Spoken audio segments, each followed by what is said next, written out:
Let's bring in Mick Mulvaney. All right, Mick.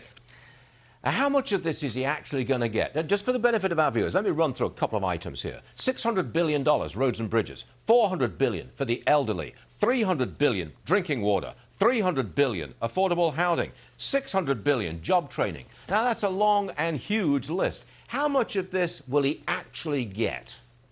Yeah, Stuart, thanks for having me. And ordinarily, people play the Grinch music when I'm on television, not the big spenders. Thanks for that.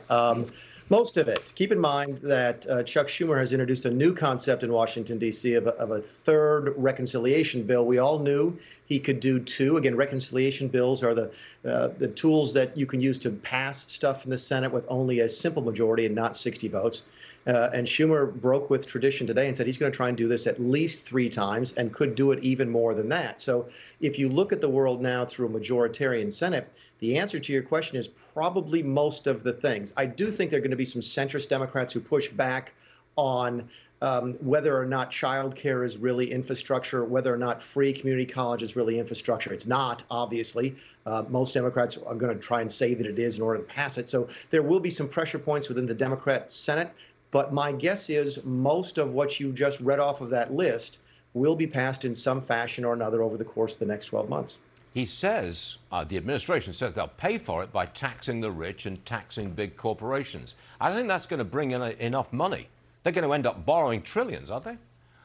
Yeah, and the two have nothing to do with each other. This is what I've tried to explain to people several times, and you and I have talked about this. Yep. The spending and the taxes have nothing to do with each other. The Democrats want to spend the money, and they have the ability to do that. Elections have consequences. There you go. They also want to raise taxes on the rich, and they want to do that regardless of how much money they're spending. So the real fiction here is that one is linked to the other and that one is going to pay for the other. It's not. The corporate tax, for example, even at their highest estimates, raises about $230 billion over 10 years. It's nothing. Yep.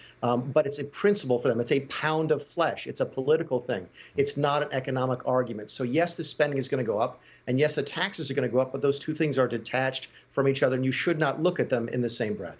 It's the most radical plan I've ever seen presented to the United States Congress. The most radical by far. I call it socialism dressed up as a Green New Deal. What say you?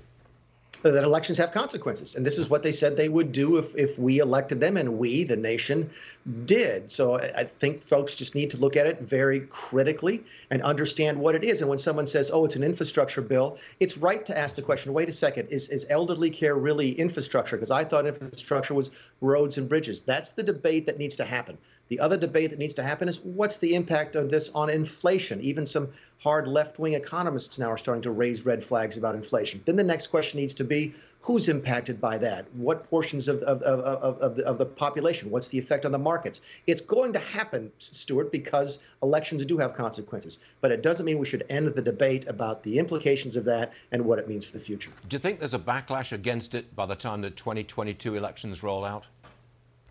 There usually is. Anytime any party tries to overreach one way or the other, and keep in mind that the Democrat majority is woefully thin. It's a 50-50 margin in the Senate.